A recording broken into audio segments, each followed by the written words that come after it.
2 femmes, un nom et un secret enfoui dans le thé de l'après-midi. Bienvenue chez Détective Eternos. Je suis votre hôte Elliot.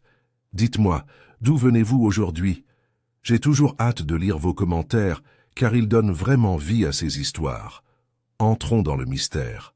Ferndale, cette charmante maison avec son treillage de rosiers rose tendre et son allée de gravier, se dressait fièrement à l'orée de Little Wendon, telle une douairière ayant jadis ébloui les bals londoniens et régnant désormais sereinement sur l'institut féminin local. On était en juin, et la garden party organisée chaque année par Madame Alicia Whitcomb avait débuté, comme toujours, par un excellent gâteau éponge et une atmosphère de civilité sociale qui s'était étendue sur des décennies de ressentiment à inexprimé. Miss Marple, vêtue d'un doux gris tourterelle et coiffée d'un chapeau de paille orné d'un ruban bleuet délavé, avait été invitée, comme toujours, non pas tant parce qu'Alicia Whitcomb appréciait sa compagnie, mais parce que ne pas l'inviter aurait été, comme le disait Madame Allerton, une amie d'Alicia, un véritable scandale. La femme du pasteur avait apporté de la confiture pour la table des juges, la fille du boucher jouait du bac sur un violoncelle emprunté, et des plateaux de sandwich aux concombres flottaient au-dessus de leur tête comme des nuages, légers, inconsistants et légèrement humides. Les premiers signes de trouble ne se manifestèrent pas par un cri ou un coup de feu, mais par la froide désapprobation de Madame Edith Whitcomb, qui apparut à 15 heures précises. « Eh bien, dit-elle en observant le groupe depuis le portail, j'espère ne pas être arrivée trop tôt. » Les têtes se tournèrent comme des tournesols vers cette seconde Madame Whitcomb inattendue. Des murmures la suivaient, tandis qu'elle déambulait sur la pelouse, image même du mépris posé dans une robe bleu marine impeccable et des gants qui semblaient cousus par le jugement lui-même. Alicia Whitcomb, et c'est tout à son honneur, ne broncha pas, même si son sourire se crispa. « Edith, dit-elle avec la douce fraîcheur d'un thé parfaitement infusé, c'est rare de te voir de ce côté-ci du comté. Ah, j'avais des affaires à faire dans le coin, un rendez-vous chez un notaire, répondit Edith en choisissant un scone comme on choisirait une arme. Mais j'ai pensé qu'il était important de lui rendre hommage. Après tout, nous partageons le même nom.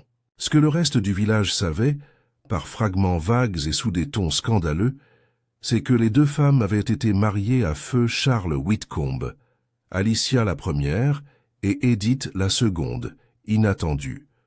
Charles, qui avait fait fortune dans le bois et l'avait perdu dans la spéculation, était décédé un peu plus de 2 ans auparavant, laissant derrière lui une confusion, des dettes modestes et apparemment 2 veuves parfaitement légitimes. Miss Marple remuait son thé avec une attention discrète. Elle avait entendu parler depuis longtemps de l'affaire Whitcomb, même si elle n'avait jamais donné lieu à une procédure judiciaire.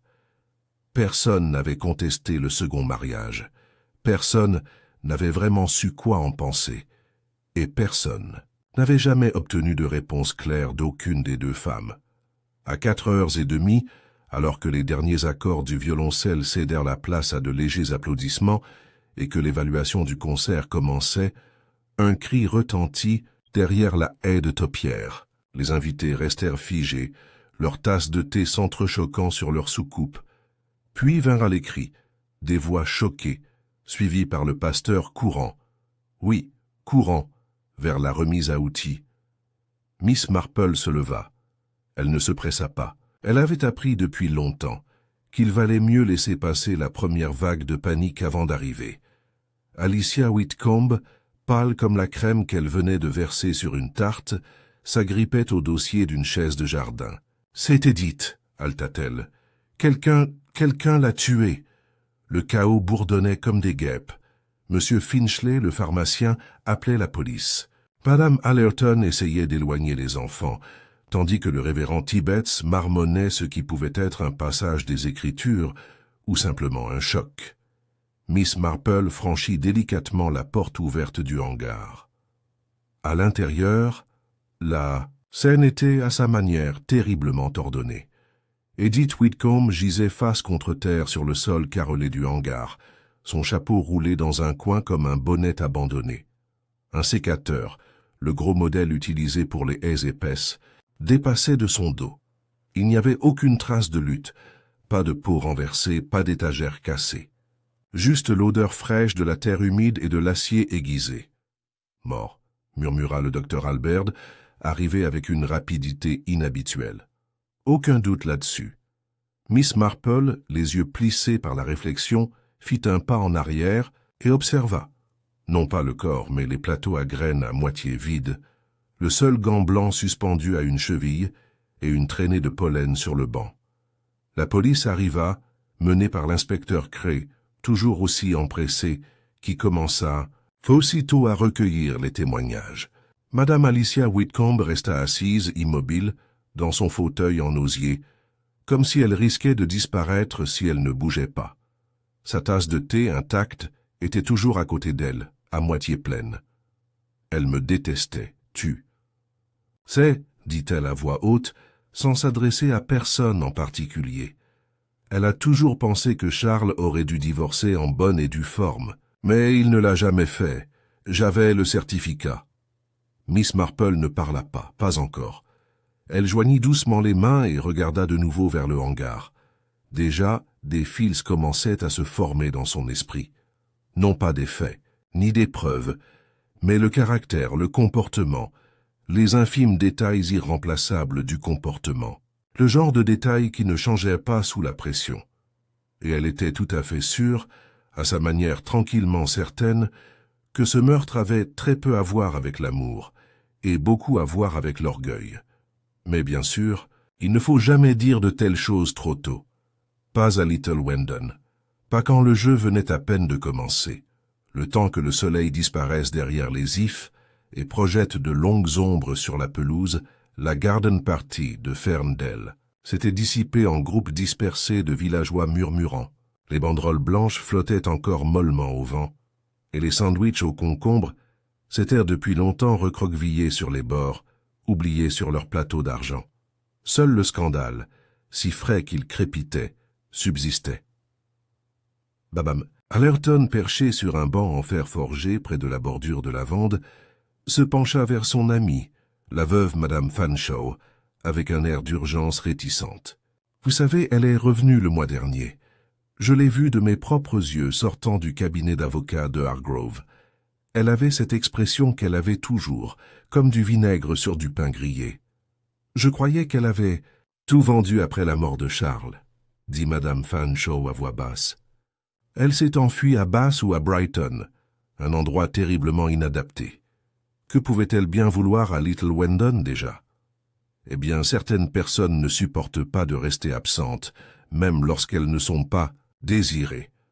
Leur voix, comme celle de beaucoup d'autres, flottait dans l'air calme et parvenait jusqu'à Miss Marple, qui sirotait tranquillement un thé tiède dans une tasse d'occasion, dans un coin de la pelouse. Elle n'aimait pas écouter aux portes, même si elle admettait que c'était parfois nécessaire. Il fallait absolument écouter pour comprendre comment les gens se révélaient, surtout lorsqu'ils se croyaient discrets. Non pas que Madame Allerton ou Madame Fanshawe fussent particulièrement subtils, mais leur bavardage, tel de légers filets de fumée s'échappant d'une cheminée, laissait présager un incendie quelque part plus profond. Pendant ce temps, l'inspecteur Cray avait pris temporairement le commandement du salon de Ferndale. Le papier peint à fleurs et les figurines de bergère en porcelaine semblaient en décalage avec son épais carnet noir et sa voix rauque. « Vous dites donc qu'elle n'a pas été invitée, Madame Whitcomb ?» demanda-t-il en haussant un sourcil. Alicia, assise avec dignité et retenue sous un coussin à au dossier, hocha légèrement la tête. Ses gants étaient serrés fermement sur ses genoux. « Certainement pas, » répondit-elle, « même si, je suppose qu'elle se considérait comme ayant droit à cela, compte tenu de son... lien qu'avec mon défunt mari. » Cray griffonna quelque chose. « Et il n'y a pas eu de dispute, pas de scène ?» Les lèvres d'Alicia se pincèrent. « Il n'y a pas eu de scène, inspecteur. Nous avons échangé quelques politesses, comme beaucoup. Ici peuvent en témoigner. Edith n'était pas du genre à se donner en spectacle, du moins pas en public. Elle préférait les formes de guerre plus discrètes. Et le hangar, demanda Cray, est-ce qu'elle y allait souvent? Pas. À ma connaissance, répondit Alicia d'un ton froid. Ce cabanon est principalement utilisé par mon jardinier, M. Trivette. Il n'était pas présent aujourd'hui, il se trouve. Je lui ai donné l'après-midi de libre. Miss Marple, qui avait discrètement erré dans le couloir et examinait maintenant, avec un léger intérêt une broderie encadrée accrochée au mur, nota mentalement ce nom. Trivette. L'absence du jardinier ne lui avait pas échappé, pas plus que l'étrange état impeccable du sol de la remise. À l'extérieur, les ragots commençaient à se cristalliser en opinion. C'était le testament, bien sûr, murmura M. Pettigrew, le notaire du village, au révérend Tibbets, près du parterre de pivoine. Si Edith fouillait dans le cabinet de Hargrove, elle contestait peut-être quelque chose. L'argent pousse toujours les gens à faire des choses étranges. Mais la tuer? Demanda le vicaire, les sourcils froncés. M. Pettigrew haussa les épaules. J'ai vu des hommes par ailleurs respectables tenter de déshériter leur sœur pour le prix d'une horloge de parquet. Que ferait une femme séparée pour récupérer ce qu'elle estime lui revenir de droit? Dans un coin du jardin, Miss Marple échangea quelques mots polis avec la jeune Lily Larkin, la femme de chambre qui avait aidé à servir le thé plus tôt dans l'après-midi.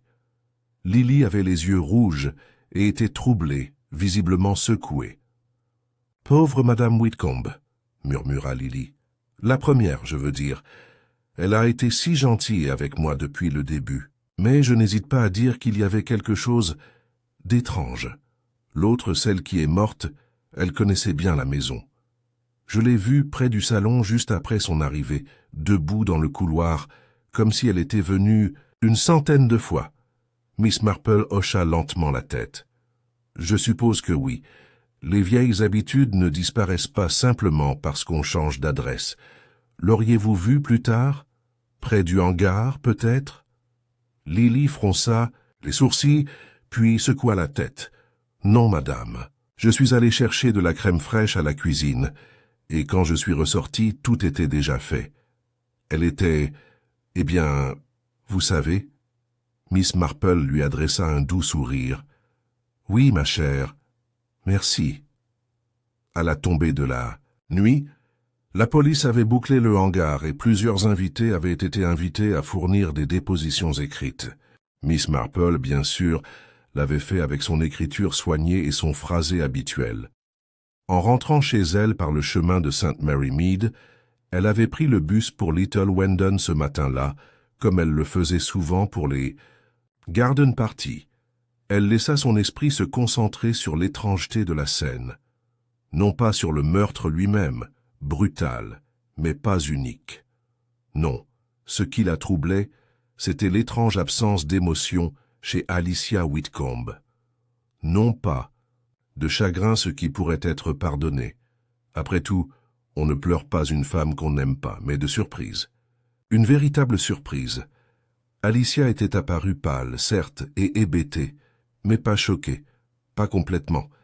Il y avait aussi la question du gant dans la remise. Un seul gant. Les femmes de la génération d'Edith n'avaient pas l'habitude d'en retirer un seul. Elle repensa à la remarque de Lily, la seconde où Madame Whitcomb s'était dirigée vers le salon sans se tromper. Un instant de familiarité, un souvenir. Où était-elle venue non seulement pour faire une scène, mais pour trouver quelque chose? Miss Marple s'arrêta près du mur de pierre qui bordait le chemin et regarda Fernandel. La lune planait au-dessus de sa tête, telle une pâle observatrice, et les roses qui bordaient la haie semblaient exhaler les secrets du jour dans l'air frais. Quelque part sous les bonnes manières et l'horreur polie, quelqu'un avait plongé dans le désespoir. Quelqu'un savait que la présence d'Edith Whitcomb à cette garden party signifiait plus qu'une simple gêne sociale. Elle était revenue pour une raison, et quelqu'un avait fait en sorte qu'elle ne le dise jamais à voix haute. Miss Marple soupira doucement. « C'est toujours une question de caractère, pas de circonstances, » murmura-t-elle. « On peut apprendre tant de choses de la façon dont les gens se comportent quand ils pensent que personne ne les regarde. » Elle reprit sa marche, son esprit ressassant déjà les détails. L'absence du jardinier, le gant, l'étrange aisance avec laquelle Edith avait parcouru la maison, et plus curieux peut-être, l'état intact de la remise à outils. La scène ne semblait pas née de la colère. Elle semblait arrangée. Le puzzle, comme toujours, commencerait par les bords, les parties que tout le monde négligeait. Le lendemain du meurtre, le matin s'était levé avec ce calme fragile qui suit souvent la violence, comme si le village lui-même retenait son souffle, hésitant entre reprendre son rythme habituel ou rester figé dans l'incertitude. À St. Mary Mead, Miss Marple était assise dans son petit salon bien rangé, penchée sur la une de la Midshire Gazette, où figurait une chronique hâtivement insérée entre les conseils de jardinage et les avis municipaux. Meurtre à Ferndale, choc à Little Wendon.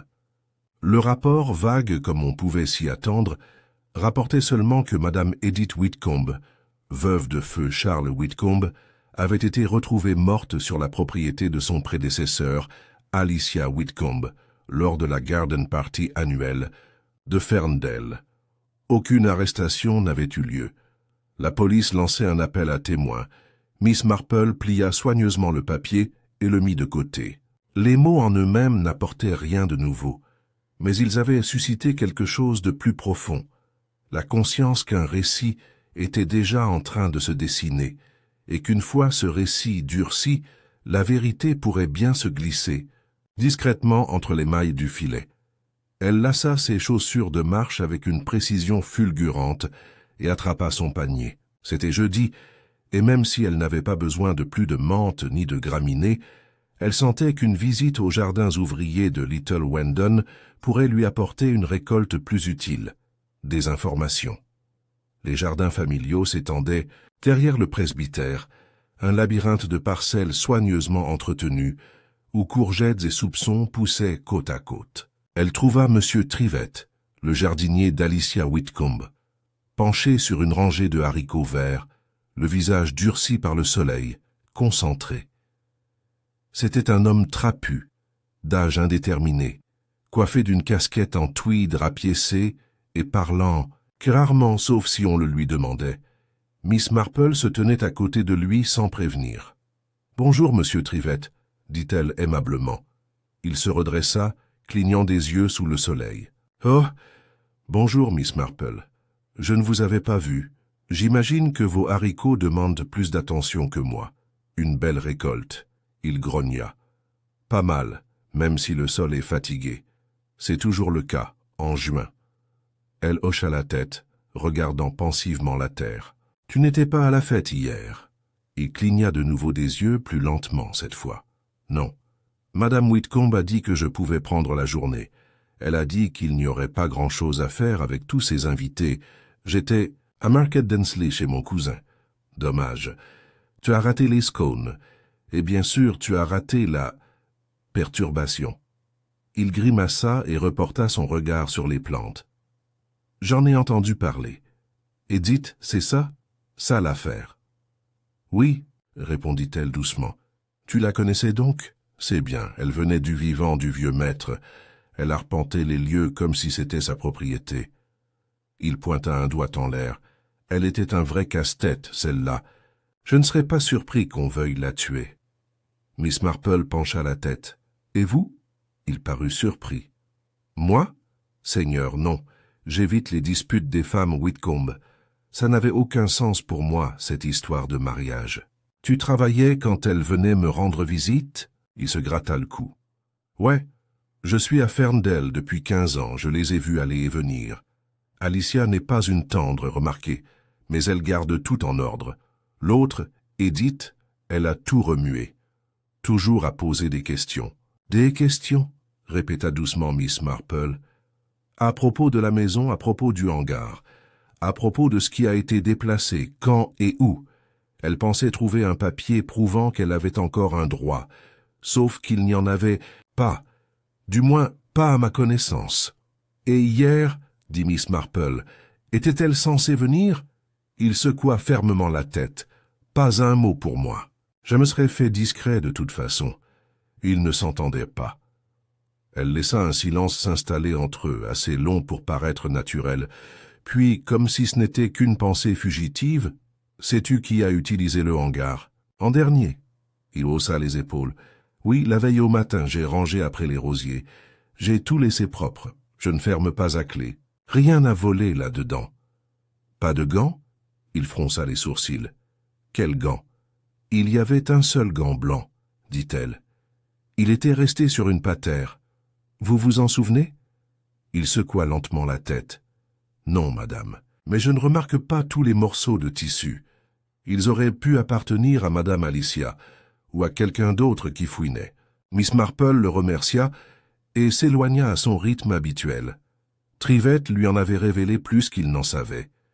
Edith fouillait dans le hangar, peut-être à la recherche de quelque chose. Mais quoi? Un document, peut-être? Un acte notarié, ou quelque chose de plus obscur. Et quelqu'un d'autre avait-il su qu'elle chercherait? Son arrêt suivant fut le bureau de poste du village, une petite structure en bois où l'on trouvait de tout, des sachets de lavande au dernier roman. Romantique. Derrière le comptoir se tenait Miss Tilbury, vive, anguleuse, gardienne officieuse des secrets locaux. « Bonjour, mademoiselle Tilbury », dit mademoiselle Marple, en examinant un présentoir de cartes de vœux. « Avez-vous eu une matinée chargée?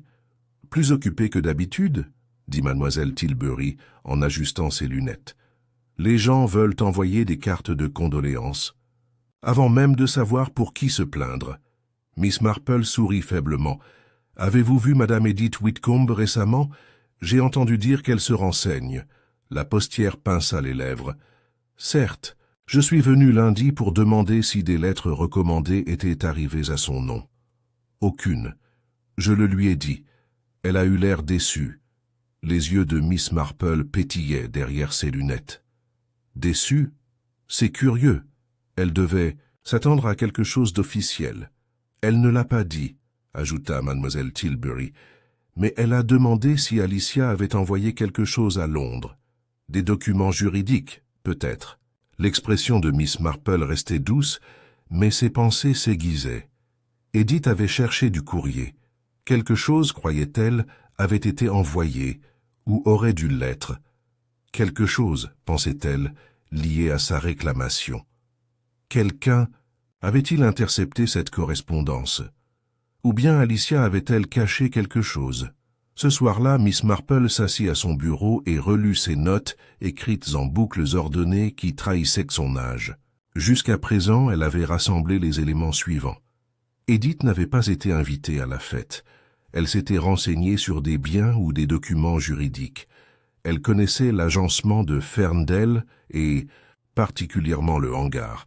Un seul gant avait été laissé là. Alicia avait montré une absence non pas de chagrin mais de surprise. Monsieur Trivette avait été commodément absent et en savait probablement plus qu'il ne l'admettait. Il y était trop tôt pour tirer des conclusions. Les faits ne formaient pas de fil conducteur clair, pas de ligne directe entre le mobile et le meurtre. Mais une chose la frappa avec une force particulière, le gant. Les gants blancs faisaient souvent partie des tenues de soirée d'antan, certes, mais un simple gant blanc. Cela annonçait quelque chose de tout à fait plus étrange. Peut-être, pensa Miss Marple, le gant n'avait-il pas été oublié. Peut-être avait-il été placé, délibérément, par le tueur. Un message, un faux. Pas ou une feinte. Demain, elle rendrait une nouvelle visite, à Alicia Whitcomb cette fois, avec précaution, avec gentillesse, et avec toute sa douce persévérance, parce que quelque part derrière les tasses à thé et les parterres de fleurs, quelqu'un à Little Wendon tissait une histoire, et Miss Marple avait l'intention de voir les filles lâches se défaire. Ferndale n'avait rien perdu de son charme, même si l'air ambiant semblait désormais plus tendu, comme si les haies elles-mêmes écoutaient.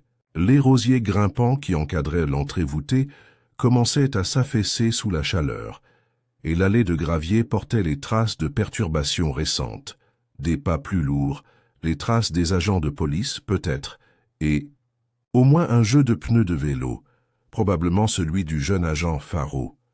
Miss Marple s'approcha de la maison avec la sérénité d'une personne en visite de courtoisie, ce qui, techniquement, était le cas.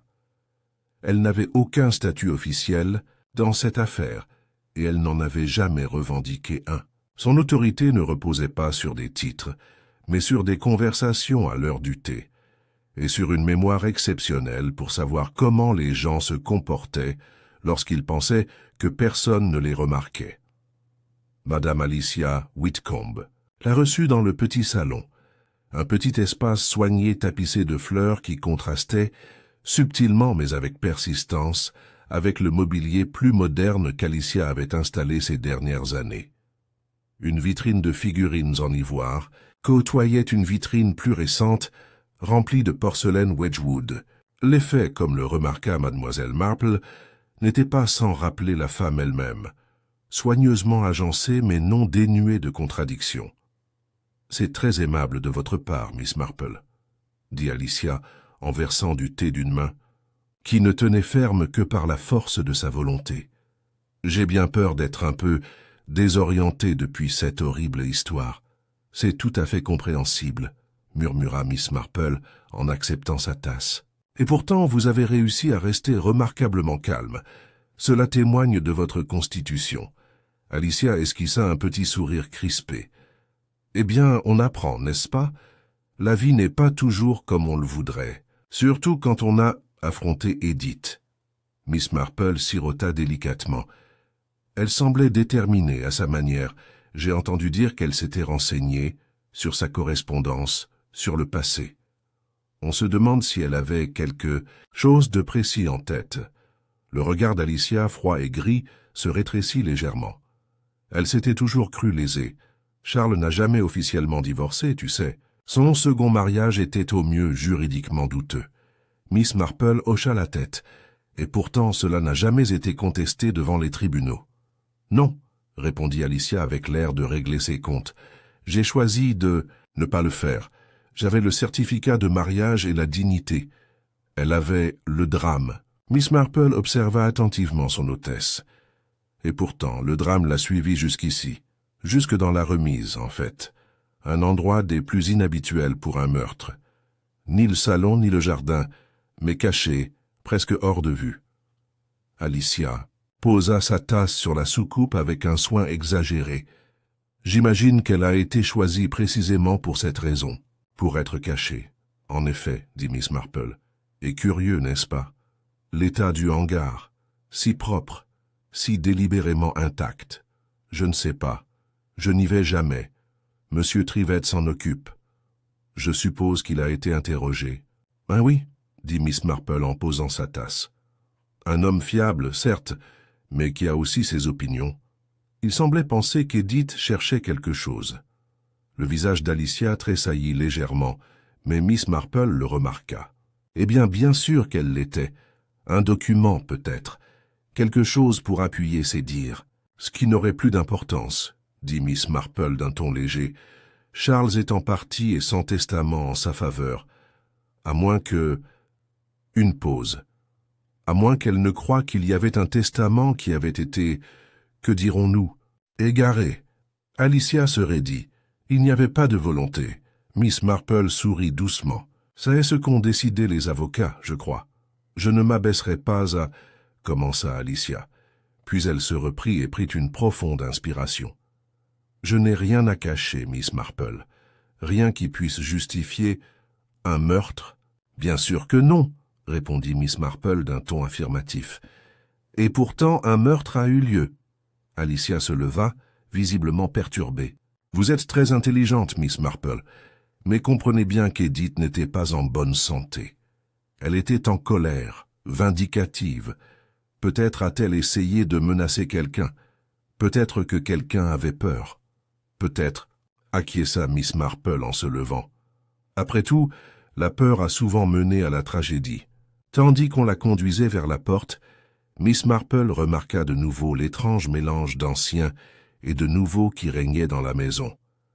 L'alliance de l'héritage de Charles Whitcomb et du besoin d'Alicia d'en affirmer la domination. Le passé n'était pas tant effacé ici que relouqué.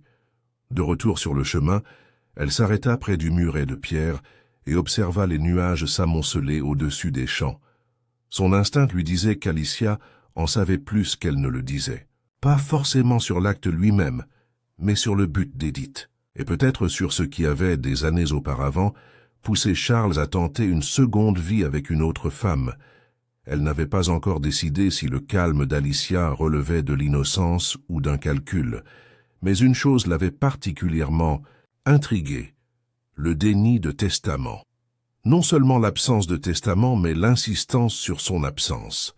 Elle se dirigea vers la place du village et s'arrêta chez Hargrove & Bellamy, Solicitor, où M. Lionel Hargrove, un homme mince et chauve aux manières nerveuses, accepta de la voir après seulement une brève attente.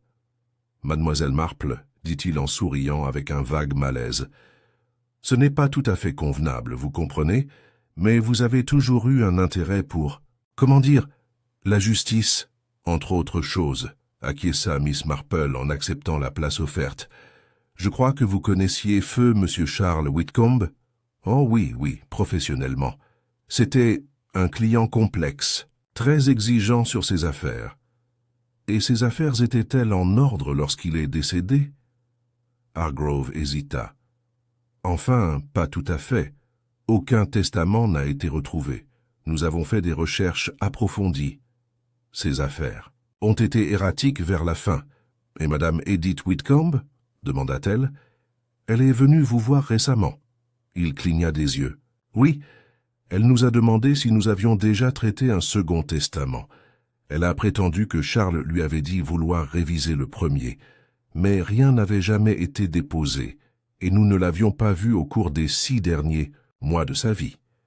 Bien sûr, une fois qu'Alicia a présenté l'acte de mariage original et qu'aucune contestation valable n'a été soulevée, tout lui est revenu par défaut. « Je vois, » dit Miss Marple. « Et Edith a-t-elle semblé satisfaite de votre réponse ?»« Pas vraiment, » murmura-t-il. « Elle a insinué que nous ou quelqu'un d'autre avions enterré quelque chose. Mais je vous assure que nous avons agi conformément aux règles de la profession. »« J'en suis sûre, » dit-elle gentiment. « A-t-elle mentionné autre chose ?»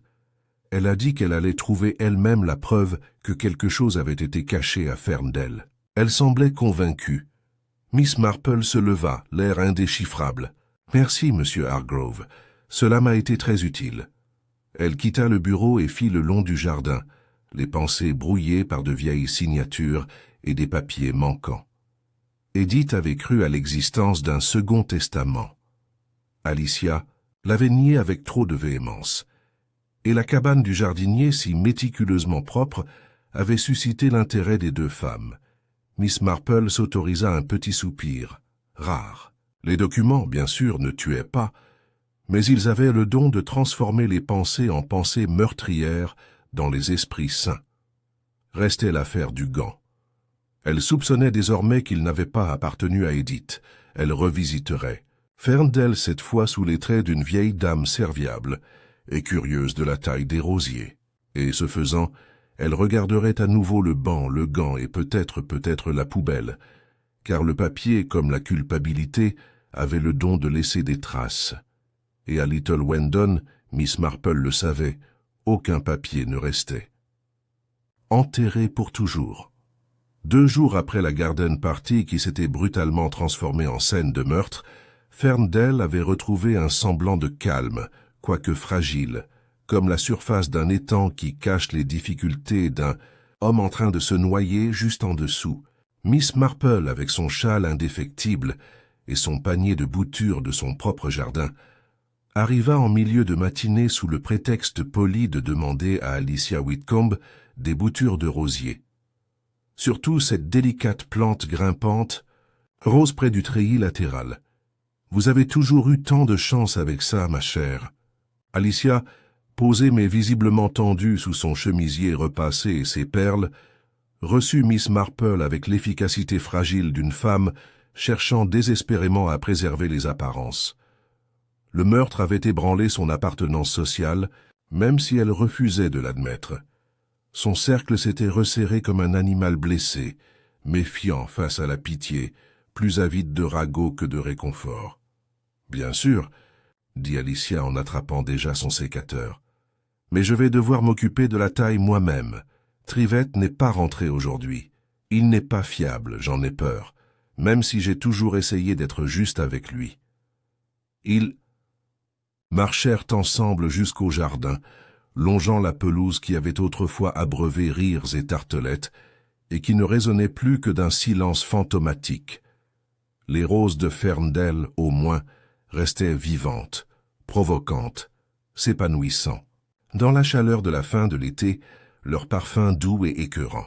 « J'espère que vous vous en sortez », dit doucement Miss Marple. Le village peut être assez agité dans des moments comme celui-ci. Chacun a sa théorie, bien sûr.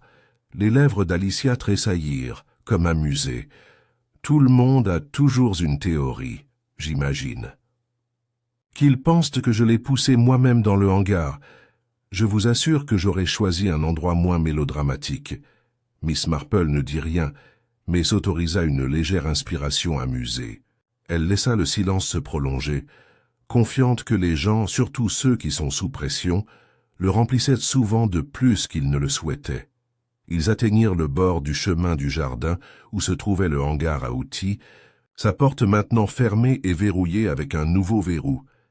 Alicia capta son regard. « Ils m'ont obligé à la fermer à clé, vous savez. La police. Ils ont pris des photos, griffonné des trucs dans des carnets. On aurait dit qu'elle avait été retrouvée morte dans la bibliothèque, comme dans un roman d'horreur. » Le ton de Miss Marple resta léger. « Tout à fait. Mais je dois dire que je trouve toujours intéressant de voir un meurtre. Cela révèle quelque chose.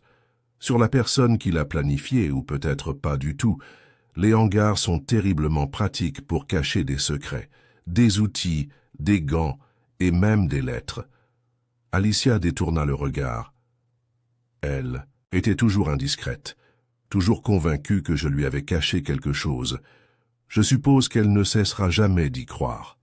Miss Marple, visiblement distraite, s'agenouilla légèrement et observa l'étroit massif de fleurs qui longeait l'arrière de l'abri. Son regard suivit le chemin de terre remué, légèrement retourné. Le genre de choses qu'on ignorerait à moins de savoir où chercher. « Un renard ?» demanda-t-elle distraitement. Alicia baissa les yeux. « C'est possible. On a plein de choses à faire la nuit. Trivette a dit qu'il essaierait de piéger si ça empirait. » Miss Marple se leva. « Oui, ou peut-être quelqu'un qui creuse. Le sol est plus meuble ici, et tout près du mur. » Alicia ne dit rien, mais la prise sur son sécateur se resserra. Miss Marple prit cela comme un signe de retraite, pour l'instant. Elle accepta sa bouture de rose avec une chaleureuse gratitude, promit de lui rendre l'appareil avec sa lavande blanche, et partit, ne s'arrêtant qu'une seule fois sur le chemin, de devant pour examiner à nouveau le gravier et les faibles traces de pas. L'une petite, l'autre lourde. En fin d'après-midi, Miss Marple était de nouveau assise dans son salon, une loupe à la main, examinant ce qui restait du mot qu'elle avait discrètement sorti de sa poche après sa visite matinale. Elle l'avait repéré caché derrière une étagère en bois fissuré dans la remise, lors de sa première rencontre avec l'inspecteur Cray. Un morceau de papier plié, à moitié déchiré et jauni par le temps. Il n'y avait aucune inscription à l'extérieur. À l'intérieur, à peine visible, on pouvait apercevoir un fantôme d'encre, autrefois soigneusement effacé. La plupart des inscriptions avaient disparu depuis longtemps, mais un nom restait gravé. Charles F. Whitcomb. Et juste en dessous, la date, 7 mars 1951. Elle connaissait cette date. Elle l'avait déjà lue quelque part, dans un article, ou plutôt dans les registres de l'état civil. C'était 3 mois avant son second mariage avec Edith, ce qui ne suggérait qu'une chose. Un document avait été commencé, peut-être un projet de testament, peut-être jamais achevé, ou peut-être plus intéressant encore, caché. Elle se tourna vers son petit classeur, posé entre un cyclamen en peau et une pile d'échantillons de laine, et ouvrit le tiroir du bas. À l'intérieur, soigneusement rangés, se trouvaient des copies de coupures de presse et des registres de naissance. Elle sortit celui de Charles Whitcomb. En effet, la date de mars correspondait à une déclaration de propriété soumise lors d'un changement de propriétaire, bref mais particulier. Un cottage à Ashcombe-on-Lee avait été transféré temporairement à une partie anonyme, puis restitué à Charles dans les 2 mois. De tels transferts n'étaient pas inhabituels dans les milieux financiers. Mais le timing, pensait Miss Marple, était suspect. Juste avant qu'il ne commence à vivre ouvertement avec Edith, et pourtant, des mois avant qu'Alicia n'avoue son départ, quelqu'un avait enterré quelque chose, au sens figuré et peut-être même au sens propre. Plus tard dans la soirée, le révérend Tibbets est passé, offrant son attention pastorale et pêchant, doucement des ragots. Quelle tragédie, Miss Marple. J'espère que vous avez prié pour l'âme de cette pauvre femme. En effet, répondit-elle en lui versant du thé, mais je trouve qu'il faut tout autant prier pour les âmes des vivants, surtout pour celles qui se racontent des mensonges réconfortants. Il cligna des yeux. Tu crois que quelqu'un ment alors? N'est-ce pas le cas de tout le monde, révérend, surtout quand la vérité risque de bouleverser nos vies bien rangées? Il avait l'air penaud. On dit souvent, eh bien qu'Edith avait de bonnes raisons de raviver de vieilles rancœurs, qu'elle croyait avoir été volée. Je crois, dit Miss Marple pensivement, qu'elle croyait qu'on lui devait quelque chose, pas seulement de l'argent ou des biens, mais de la reconnaissance. Et quand on la lui refuse assez longtemps, cela devient une douleur très vive. Elle n'était pas vraiment la femme la plus facile, a déclaré Tibbets. Peu de gens sont faciles, révérends, quand ils ont été méprisés. Elle vit l'idée s'installer dans son esprit comme une pierre dans l'eau. Alors que le soleil disparaissait derrière les arbres, Miss Marple s'assit de nouveau à son tricot, bien que ses yeux ne quittèrent que rarement la fenêtre. Elle avait demandé au jeune agent Faro de passer le lendemain. Elle souhaitait lui parler discrètement des preuves recueillies, notamment de ce gant et des cendres de l'incinérateur du hangar, qui, curieusement, n'avaient pas été examinées. Et, si elle avait raison, un fragment de ce second testament, peut-être à moitié carbonisé, peut-être seulement déchiré, serait encore retrouvé là. On peut détruire un corps en quelques secondes. Un document aussi. Mais l'intention laisse toujours une trace, et Miss Marple, qui avait passé sa vie à remarquer les bords effilochés des rideaux, les cuillères à café manquantes dans le thé et les changements subtils dans la façon dont les gens choisissaient leurs mots, le trouverait. Elle l'a toujours fait. Le lendemain, en milieu de matinée, l'air au-dessus de Little Wendon était lourd de chaleur, étouffant et immobile. Des nuages, tels de la dentelle ancienne, dérivaient devant le soleil, projetant parfois des ombres fantomatiques sur les quais et les chemins. C'était le genre de temps qui rendait les esprits irascibles et les silences pesants. Et dans de telles conditions, les secrets, surtout ceux enfouis, avaient tendance à remonter à la surface. L'agent Faro arriva au cottage de Miss Marple à 10 heures précises, le visage rosi par la marche et le col de son uniforme légèrement de travers. Il était jeune, sérieux et profondément mal à l'aise sous le regard attentif et discret de Miss Marple, une gêne qu'elle ne décourageait jamais. « Entrez, agent, » dit-elle gentiment, en l'entraînant dans son salon, où une assiette de biscuits au gingembre attendait à côté du plateau de thé. « Je vous remercie d'avoir pris le temps. J'imagine que vous avez eu fort à faire. »« Oh oui, madame, l'inspecteur Cray nous demande de passer les déclarations au peigne fin, à la recherche d'incohérences. Et en avez-vous trouvé? Eh bien... » Faro prit un biscuit plus pour occuper ses mains que par faim. Il y a une certaine confusion au sujet du gant. Personne ne l'a vu porter, et le jardinier affirme qu'il n'était pas là la veille. Mais le docteur Halberd pense qu'il n'appartenait peut-être pas du tout au défunt. Un détail peut-être, mais les petits détails, conclut Miss Marple pour lui, sont souvent les fils qui dénouent toute la tapisserie. Elle sirota son thé. « Et la poubelle de l'incinérateur derrière le hangar ?» Faro cligna des yeux. « Ça? Oh, on ne nous a pas dit de vérifier. C'était à moitié plein de déchets de jardin, de brindilles, un peu de cendres de papier. Mais rien d'identifiable. » Miss Marple esquissa un léger sourire, le genre de ceux qui précèdent souvent les révélations. Cela n'a peut-être pas semblé important, mais j'ai toujours pensé qu'il ne fallait jamais faire confiance à un incinérateur pour être rigoureux. Les choses survivent. Les yeux de Faro brillèrent d'un intérêt prudent. « Tu crois qu'il y a quelque chose là-dedans? Quelque chose de brûlé? »« Je crois, » dit-elle en posant sa tasse d'un ton calme et définitif, « que quelqu'un espérait que nous croirions qu'il ne restait rien d'important. Mais je connais l'odeur du vieux parchemin lorsqu'il brûle, et je crois l'avoir détecté lors de ma dernière visite. » Faro se redressa, comme s'il réalisait enfin qu'il n'était pas simplement venu pour divertir les réflexions d'une femme âgée, mais qu'il s'était lancé dans une enquête silencieuse, bien plus précise que la sienne. Je pourrais y jeter un autre coup d'œil. Discrètement. « Si vous voulez bien, » dit Miss Marple. « Et peut-être, voyez s'il y a quelque chose dans la cendre qui ressemble à des taches d'encre, ou aux lignes floues d'une signature. On n'a pas besoin d'un document entier pour prouver une intention. Seulement les contours. » Il hocha la tête et sans autre incitation se leva pour partir. Elle le raccompagna à la porte, son esprit revenant déjà à la question du mobile, non pas dans l'abstrait, mais dans la forme précise qu'il prenait, lorsqu'il était lié à l'orgueil et au ressentiment. Après son départ, elle passa 1 heure à son bureau à relire ses notes, traçant des lignes fines entre les noms et les dates. Un fil conducteur revenait sans cesse. Le mois de mars 1951. Le transfert de propriété non enregistré. La présence d'Edith dans le comté pendant plusieurs semaines, sans que cela soit consigné. Et puis le mariage. Discret, civilisé, juridiquement ambigu. Elle se demandait, Edith était-elle au courant du premier mariage? Ou Charles avait-il menti aux 2 femmes, comme le font parfois les hommes vaniteux, espérant que les conséquences de la tromperie s'estomperaient avec le temps? Et Alicia? Savait-elle qu'il avait tenté de se remarier? Avait-elle gardé le silence pour préserver sa réputation?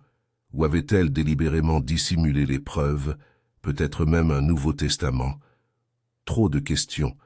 Pourtant, la forme de l'absence, ce qui n'avait pas été dit, pas écrit, pas reconnu, commençait à ressembler à quelque chose qu'elle pouvait presque définir. Cet après-midi-là, elle retourna chez Hargrove & Bellamy. Cette fois, elle apporta un papier plié, une transcription qu'elle avait demandée discrètement des semaines auparavant aux archives du comté de Swindon. Elle confirmait ce qu'elle soupçonnait déjà. Le transfert temporaire du cottage d'Ashcombe-on-Lea avait eu lieu non pas en présence d'Alicia, mais en présence d'un certain Bernard Stiles, aujourd'hui retraité, ancien associé junior du cabinet. M. Hargrove, regardant à travers son pince-nez, reconnut immédiatement le nom des styles anciens. Oh là là, il n'est resté avec nous que quelques années, ambitieux mais enclin à oublier les détails. Ou peut-être, dit doucement Miss Marple, qu'il se souvenait des mauvaises. Monsieur Hargrove parut surpris. Pensez-vous qu'il a été témoin d'un incident inapproprié? Je pense, dit-elle lentement, qu'il a peut-être été témoin de quelque chose qui était destiné à disparaître, un document, peut-être un brouillon de Second Testament. Mais nous n'avons rien trouvé de tel dans les dossiers. Exactement, répondit Miss Marple, car si Edith avait soupçonné qu'Alicia l'avait emporté ou qu'il avait été caché avant la mort de Charles, elle serait venue la chercher elle-même. Les mains d'Hargrove jouaient avec son stylo. Croyez-vous Alicia capable d'une chose pareille? Le regard de Miss Marple ne vacillait pas. Je crois que la plupart des gens sont capables de choses qu'ils n'avoueraient jamais, même à eux-mêmes. Lorsqu'elle rentra à son cottage, le crépuscule avait commencé à colorer le ciel d'une douce teinte d'étain. Miss Marple prépara un léger souper composé de bouillon de tomates et de pain complet, puis s'assit près de la fenêtre ouverte, tricotant à la main, même si ses doigts bougeaient sans réfléchir. On frappa doucement à la porte peu après 8 heures. C'était l'agent Faro, les joues rouges et les yeux brillants. « Vous aviez raison, Miss Marple, » dit-il à moitié essoufflé. « Nous avons tamisé les cendres. Nous avons trouvé un coin de papier épais, brûlé sur les bords. Il n'en restait pas grand-chose, mais suffisamment pour laisser apparaître une partie de la signature. »« Charles ?» demanda-t-elle calmement. Il hocha la tête. Et un autre passage. « Dernière volonté et test. » Miss Marple ferma les yeux un instant, comme on le ferait pour un hymne religieux, par respect pour l'inévitabilité.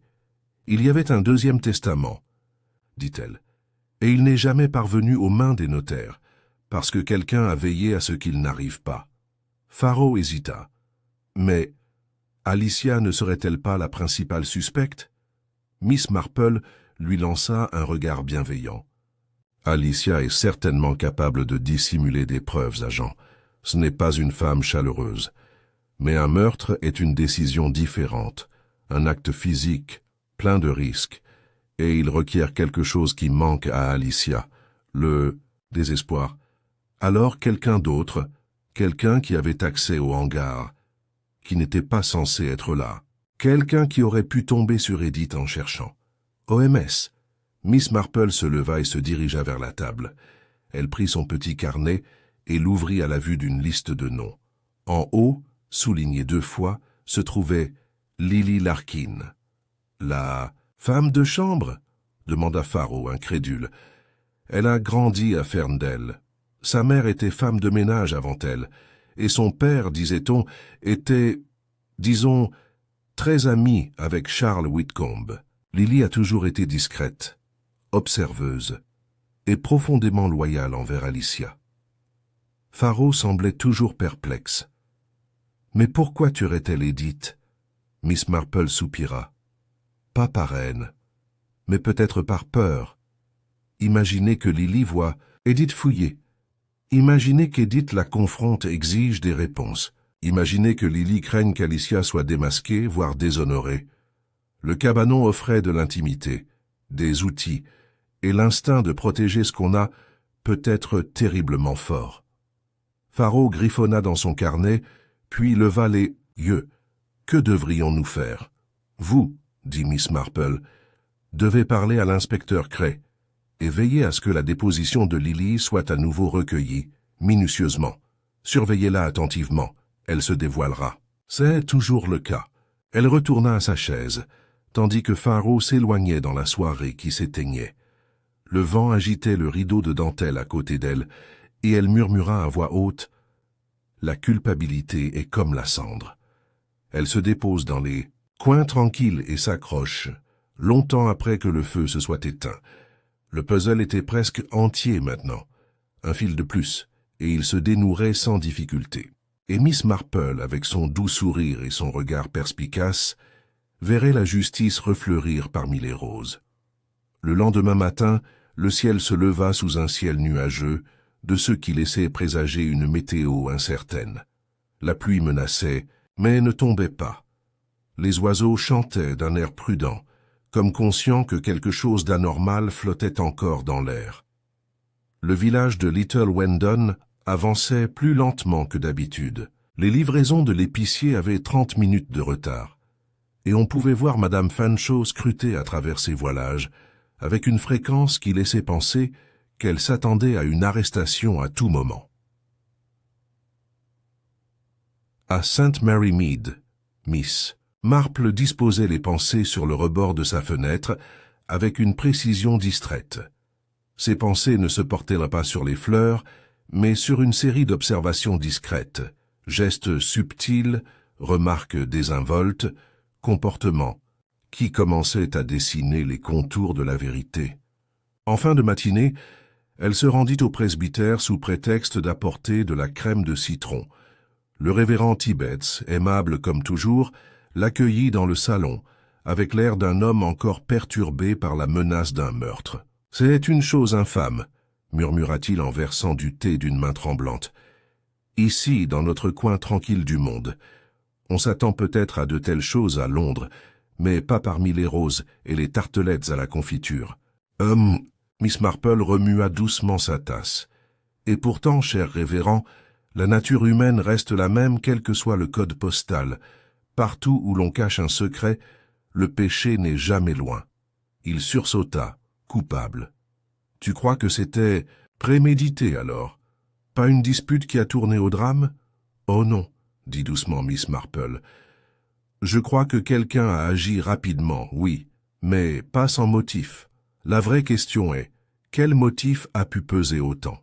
Elle quitta le presbytère peu de temps après, son chemin serpentant vers Ferndale, pas vers l'entrée principale cette fois, mais par l'arrière, au-delà du verger, et vers l'allée du jardinier, où l'arrière du hangar pouvait être aperçu à travers un écran de houx. Elle ne fut pas surprise de trouver Lily Larkin là, agenouillée dans la bordure, sous l'arche de clématite, taillant d'un geste lent et prudent. Lily leva les yeux, surprise, puis tenta de se ressaisir. « Bonjour, Miss Marple, dit-elle rapidement. Je ne vous ai pas entendu arriver. Je trouve souvent l'arrière bien plus agréable, répondit Miss Marple. L'avant semble trop espéré. Lily esquissa un faible sourire. Oui, madame, c'est plus calme ici. Miss Marple s'assit sur le vieux banc de pierre juste derrière le figuier, posant ses mains sur ses genoux. Tu étais là le jour de la fête, n'est-ce pas? Demanda-t-elle sur le ton de la conversation. Tu servais le thé, tu faisais des courses. Oui. Madame Whitcomb voulait que tout soit parfait. Elle est très exigeante. Ça doit être difficile parfois de répondre à de telles attentes. Lily baissa les yeux vers ses ciseaux. Elle a toujours été gentille. Avec moi. Elle m'a donné un logement ici quand maman est décédée. Elle m'a permis de rester même quand il n'y avait pas assez de travail. Miss Marple hocha la tête pensivement. La loyauté est une force, surtout quand elle est donnée librement. Mais elle peut aussi piéger, vous ne trouvez pas? Rendre la vue difficile? Les mains de Lily tremblaient légèrement. Je suppose. Est-ce qu'Edith t'a fait peur, Lily? La question atterrit comme une pierre tombée dans l'eau. Lily leva les yeux, la bouche entr'ouverte, mais aucun son n'en sortit. Elle cherchait quelque chose, poursuivit doucement Miss Marple. Peut-être vous a-t-elle confronté, peut-être vous a-t-elle accusé, peut-être a-t-elle exigé de savoir où était passé un certain document. Je ne voulais pas. La voix de Lily se brisa et elle se détourna, les épaules voûtées. Miss Marple se leva et posa légèrement une main sur le bras de la jeune fille.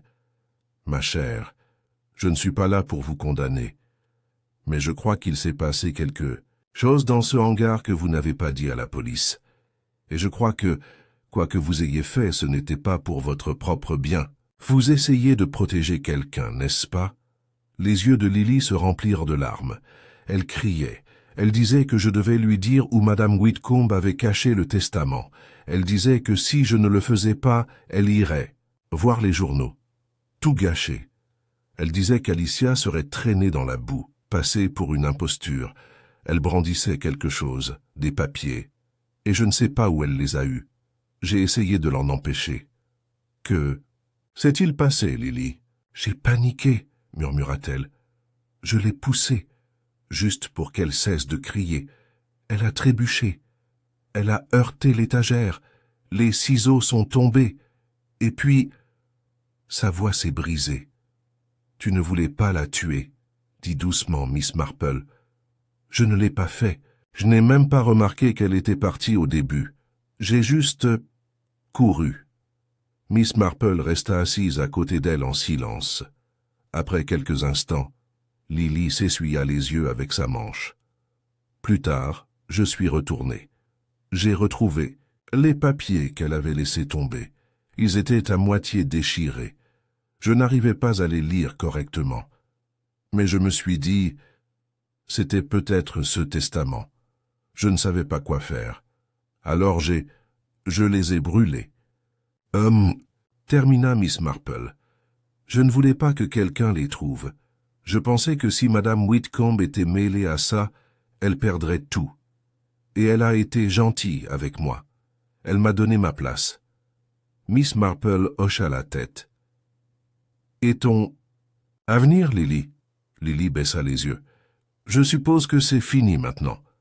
Miss Marple ne répondit pas immédiatement. Elle resta plantée là, le regard tourné vers le hangar, puis vers la maison. « Viens avec moi, dit-elle enfin. Il y a quelque chose que tu devrais entendre.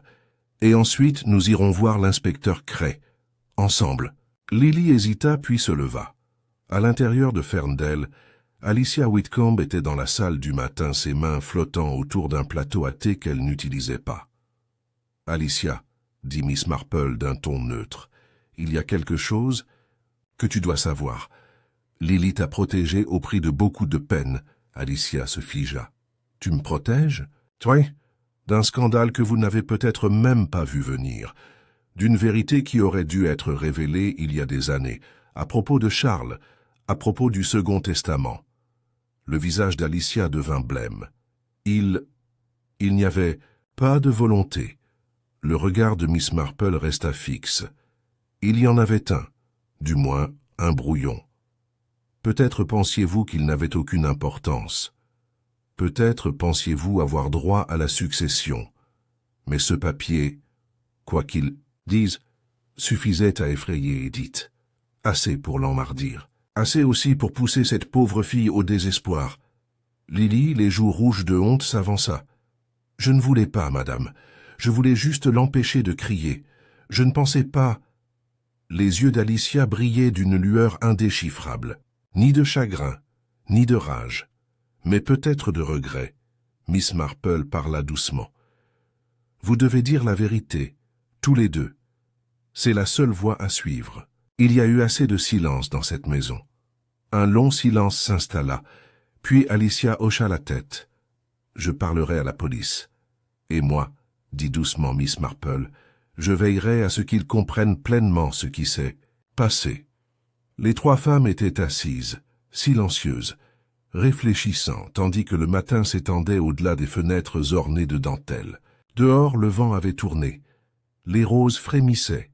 Et enfin, le poids de la loyauté, trop longtemps porté en secret, commença à s'alléger.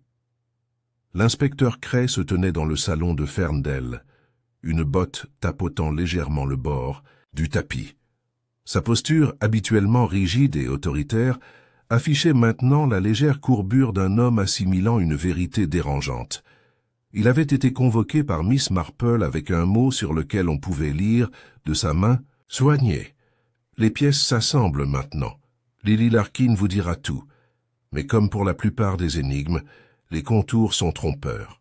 Maintenant, avec Alicia Whitcomb assise dans la chaise à haut dossier et Lily Larkin se tordant les mains juste derrière la porte, Cray ajusta son col et regarda d'une femme à l'autre. « Alors, dit-il finalement, vous dites que c'était cas accidentel. » La voix de Lily, rauque après la confession précédente, tremblait. « Oui, monsieur, je le jure. Je voulais seulement la repousser. Elle brandissait les papiers sous mon nez, disant que madame Whitcomb n'avait aucun droit, qu'elle veillerait à ce que tout soit rectifié. J'ai paniqué, je l'ai poussée, elle est tombée. Je ne me suis même pas rendu compte. » Alicia, pâle mais sereine, intervint. « Elle essayait de me protéger, inspecteur. Je ne le lui ai pas demandé. Mais elle pensait... » « Que tu perdrais la maison, le nom, ta réputation, » dit Miss Marple d'une voix douce. Et Lily n'avait peut-être pas entièrement tort de craindre cela. La vérité, après tout, est rarement la bienvenue. Cray soupira et passa une main dans ses cheveux clairsemés. Ça n'explique pas tout. Le gant, le papier brûlé, l'absence de lutte visible. Je ne voulais pas la cacher, dit rapidement Lily. Après avoir su qu'elle ne bougeait pas, j'ai paniqué. Je l'ai laissée là, mais plus tard j'y suis retourné. J'ai trouvé les papiers. J'ai pensé qu'ils pouvaient être dangereux. Je les ai brûlés dans l'incinérateur. Je n'ai touché à rien d'autre. Cray regarda Miss Marple. « Et vous croyez ça ?»« Je crois, » a dit Miss Marple, « que Lily n'avait pas l'intention de tuer. Mes intentions et actions sont deux choses différentes. Ce qui me paraît le plus curieux, inspecteur, ce n'est pas ce que Lily a fait, mais ce qu'Alicia n'a pas fait. » Alicia se raidit. « Je t'ai dit tout ce que je savais. »« Non, » répondit doucement Miss Marple. « Vous nous avez dit ce que vous pensiez être commode. Vous avez nié l'existence d'un second testament. Pourtant, vous avez dû vous en douter. Charles n'était pas homme à la simplicité. Je crois qu'il vous a dit quelque chose, même si ce n'était pas directement. Quelque chose que vous ne vouliez pas voir vrai. » L'inspecteur Cray plissa les yeux. « Allez-y. » Miss Marple se tourna vers Alicia. « Je crois que Charles a rédigé un second testament. Peut-être ne l'a-t-il jamais déposé. Peut-être a-t-il hésité. Mais il l'a laissé ici, quelque part, dans le dell de Fern. Edith connaissait ou devinait son existence. Elle est venue le récupérer. Mais avant de pouvoir le faire, elle est morte. Les yeux d'Alicia brillaient. « Tu ne comprends pas. Quand Charles est mort, j'ai été humilié. Il avait promené Edith dans tout le comté. Il avait pratiquement vécu avec elle avant de revenir vers moi dans les derniers mois. Tout le monde me plaignait. Mais à la fin, il est revenu. Et j'avais besoin de croire que cela signifiait quelque chose, que j'étais toujours celle qui avait droit à la vie, qu'il avait vu la vérité. » Miss Marple parla doucement. « Et donc, quand le notaire a affirmé qu'aucun second testament n'avait été retrouvé, vous avez laissé cela tel quel, même si, peut-être au fond de vous, vous soupçonniez son existence. » Alicia baissa les yeux. « Je n'ai pas posé de questions. Je me suis dit qu'il n'y avait rien eu, je n'ai jamais cherché. » Cray se tourna vers le jeune agent qui se tenait dans l'embrasure de la porte. « Faro, prenez la déposition de mademoiselle Larkin comme il se doit.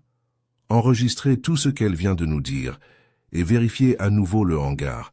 Si l'arme du crime n'a jamais été époussetée pour relever les empreintes, je veux que cela soit corrigé. » Lily tressaillit. « Je ne portais pas de gants, mais je ne voulais pas. » Cray leva la main. « Nous verrons cela plus tard.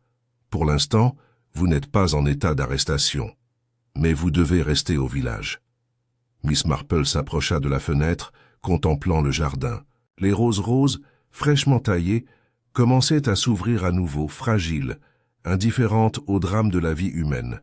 « Ce n'est pas fini, inspecteur, » dit-elle sans se retourner. « Il reste une question sans réponse. » Cray croisa les bras. « Et qu'est-ce que ça pourrait être ?»« Si Lily a agi seule, dit-elle, comment le gant a-t-il été placé si soigneusement sur la patère ?» La pièce devint silencieuse. Alicia remua sur sa chaise. « Je pensais que c'était celui d'Edith, » murmura-t-elle. Miss Marple se retourna. « Ce n'était pas le cas, c'était le tien. » Alicia retint son souffle.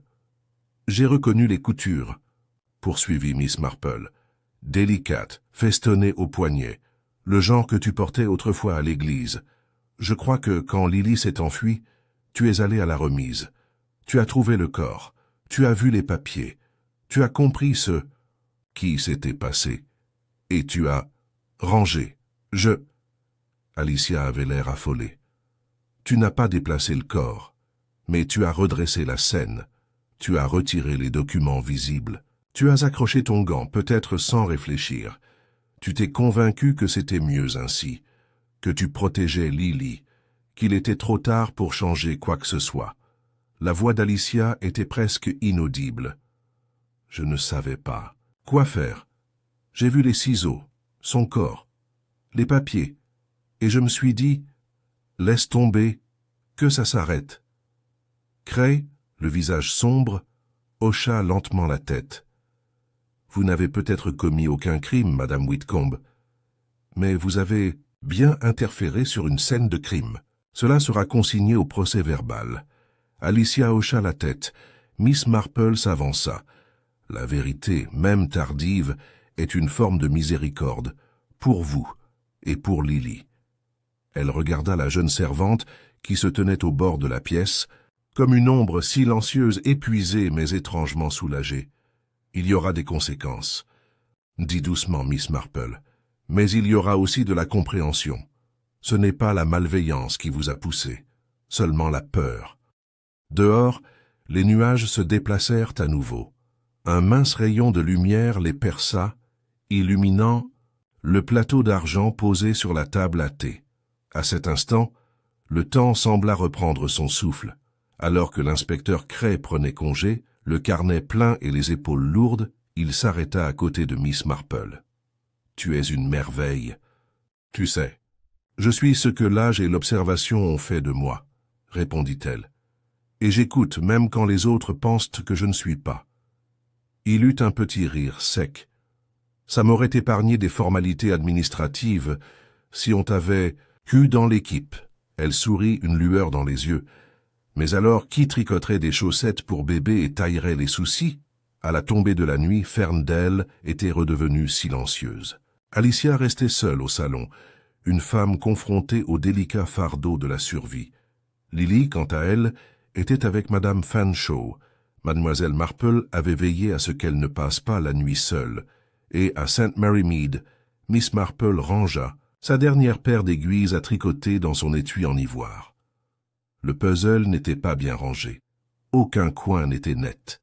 Mais sa forme, faite de regrets, de silence et de dettes inexprimées, avait été révélée. Elle s'est assise dans son fauteuil, le son de l'horloge du grand-père résonnant régulièrement dans le silence. Le meurtre, pensait-elle, naît rarement de la seule cruauté. Il naît de la négligence, de l'orgueil, de la longue érosion de ce que les gens ne parviennent pas à se dire. Et les secrets, comme des roses laissées sans soin, poussent des épines dans l'obscurité. Le lendemain matin, le soleil se leva sur Little Wendon avec une luminosité étrange. Cette douce lumière dorée qui semblait nier la récente violence du village. Les haies brillaient faiblement de rosée, et la sonnette du facteur à vélo résonna 2 fois dans le chemin, comme pour annoncer le retour à la normale. Mais c'était une paix fragile, et Miss Marple, sirotant son thé matinal léger et observant le mouvement de la lumière sur sa table, comprit que le calme apparent ne reflétait pas encore la résolution complète du problème. Bien que l'inspecteur Cray ait accepté de prendre au pied de la lettre la déclaration de Lily Larkin, et bien qu'Alicia Whitcomb ait admis avoir discrètement falsifié la scène, Miss Marple ne parvenait pas à se défaire du sentiment que le cœur du mystère restait obscur. Non pas à cause d'un mensonge, mais plutôt d'un silence, un silence crucial, cultivé au fil du temps. Elle l'avait déjà vu, dans des familles où l'héritage étouffait la vérité, dans des communautés où la réputation s'enroulait autour, des gens comme du lierre. Et dans ce cas, s'il manquait une pièce, ni le cri d'Edith, ni la réaction paniquée de Lily, ni le gant égaré d'Alicia. Mais quelque chose de plus ancien, quelque chose d'enfoui des années auparavant, lorsque Charles Whitcomb avait inscrit son nom sur 2 vies et les avait laissées se briser sous son poids. Ce matin-là, Miss Marple fit une visite discrète, sa Ashcombe en lit, le petit hameau niché juste après les bois à l'est.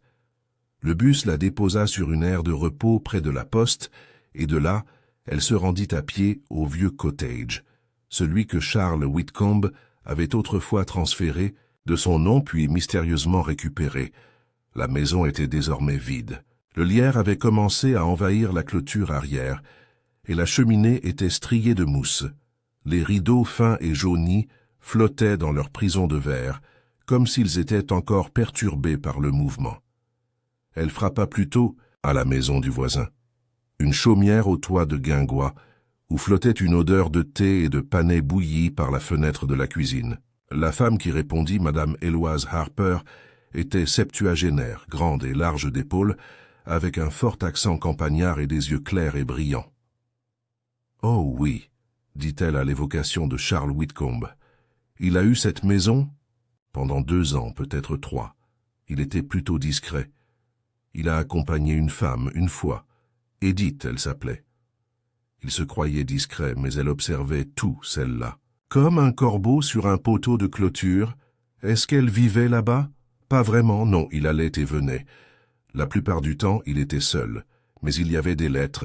J'ai vu le facteur les apporter. La même enveloppe. Chaque semaine, couleur crème, adresse londonienne. Miss Marple se pencha en avant. Avez-vous déjà remarqué qui les a envoyés?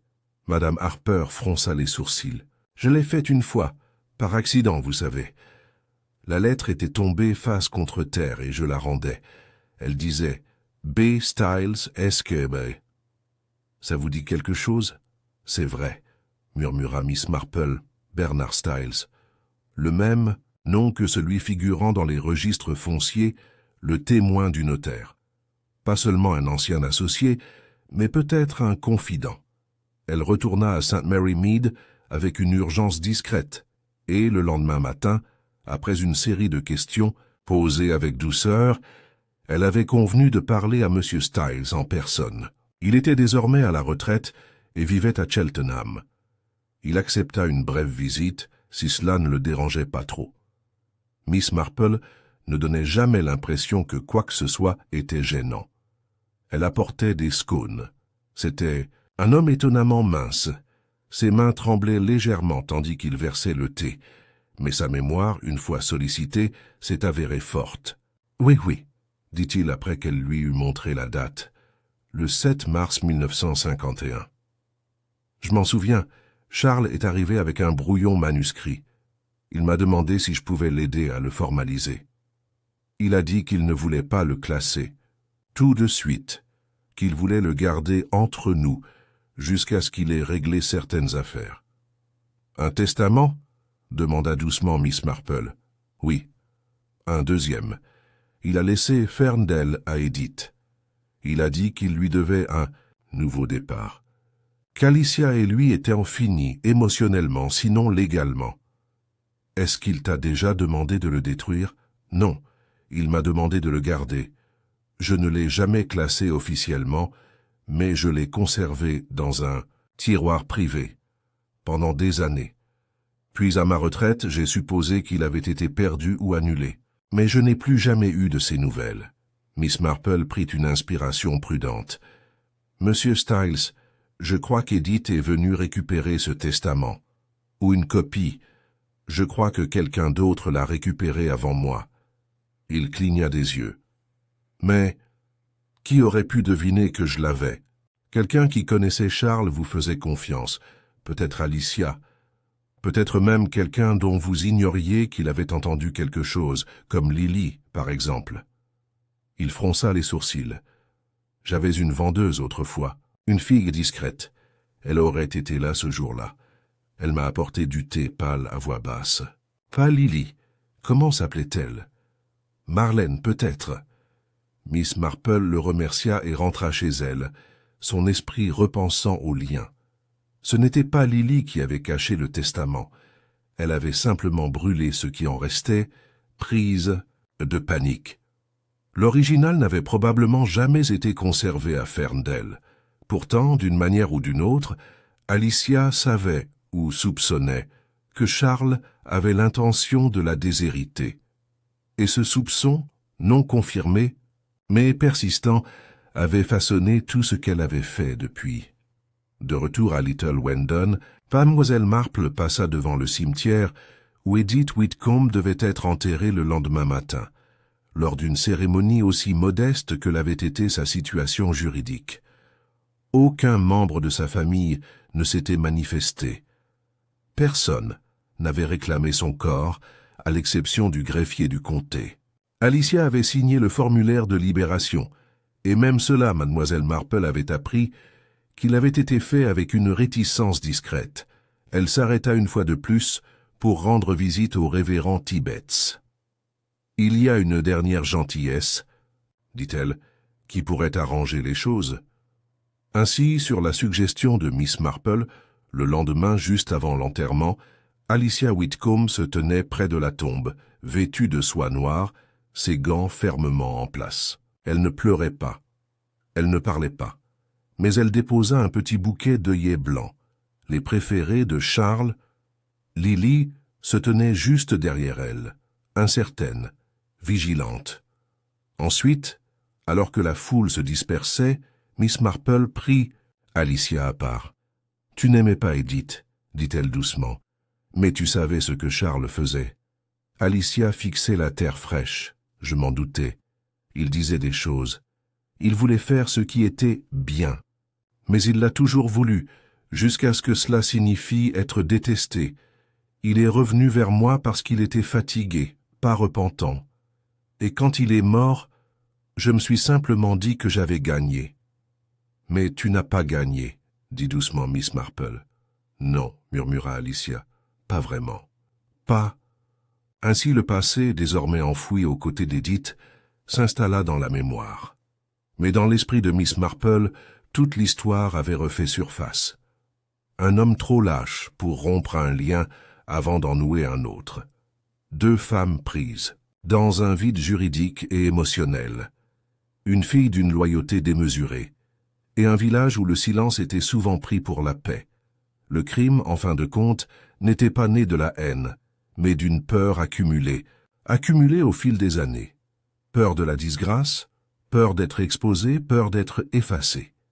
Alors que Miss Marple rentrait chez elle dans son salon tranquille, elle écrivit la dernière entrée dans son carnet sous la ligne marquée « La mort d'Edith ». Parfois, ce n'est pas l'acte qui est mauvais, mais le silence qui le permet. Il faut toujours écouter, non seulement ce qui est dit, mais aussi ce qui est resté trop longtemps non dit. Elle ferma le carnet, joignit les mains et laissa le silence de Sainte Marie Mead l'envelopper. Non pas un silence de répression, mais un silence de vérité enfin dite. Et à ce moment-là, elle s'autorisa à se reposer. L'enterrement d'Edith, Whitcomb s'était déroulé avec le décorum feutré que Little Wendon offrait à ses scandales. Peu de personnes y assistèrent. Le vicaire, l'entrepreneur des pompes funèbres, Alicia Whitcomb dans son silence ganté, Lily Larkin se tenant dans l'ombre respectueuse, et Miss Marple, qui s'était tenue au fond, observant chaque mouvement, écoutant non pas les prières, mais les intervalles entre elles. 3 jours plus tard, le village tentait de reprendre son rythme. L'épicier avait retiré l'annonce « Bouquet de condoléances à prix réduit », le curé s'était remis à rédiger son sermon dominical sur les vertus de l'humilité, et Madame Allerton était de nouveau occupée avec ses géraniums. Mais pour Miss Marple, le mystère ne semblait pas encore totalement clos. Les fils avaient été noués, certes, mais quelque chose flottait encore au coin de la tapisserie. C'était un sentiment qu'elle avait appris depuis longtemps à ne pas ignorer. D'expérience, les vérités ultimes se révélèrent souvent non, pas avec éclat mais avec des soupirs. Ce matin-là, elle se rendit de nouveau à Ferndale, cette fois sans prévenir. Le jardin, bien que toujours magnifiquement entretenu, avait une atmosphère légèrement tamisée, comme si les plantes elles-mêmes sentaient que leur rôle dans cette idylle estivale avait été définitivement interrompu. Alicia la reçut dans la véranda. Elle paraissait plus vieille que 15 jours auparavant, non pas au sens d'infirmité, mais plutôt à l'aspect de la porcelaine une fois réparée, intacte, mais pas tout à fait la même. « Mademoiselle Marple, » dit-elle, en désignant le plateau de thé, « vous arrivez juste à temps. J'hésitais entre le lapsang ou le petit déjeuner anglais. »« Lapsang, je crois, » dit Miss Marple avec un léger sourire. « Ça semble toujours convenir aux fins. » Les 2 femmes étaient assises ensemble. Le silence entre elles n'était pas hostile, mais simplement complet. « Je dois dire, » dit Alicia au bout d'un moment, « que j'en ai assez de cette maison. Avant, elle ressemblait à une forteresse. Maintenant, elle ressemble à une scène de théâtre après la tombée du rideau. Je trouve souvent, » dit doucement Miss Marple, « que la vérité laisse les pièces plus silencieuses que les mensonges. » Alicia versa le thé d'une main remarquablement ferme. Tout le monde pense que c'est fini. Les journaux se sont penchés sur un scandale économique à Bristol. Les rumeurs locales se sont tournées vers le concours de gâteaux du Wisconsin. Et pourtant, vous êtes là.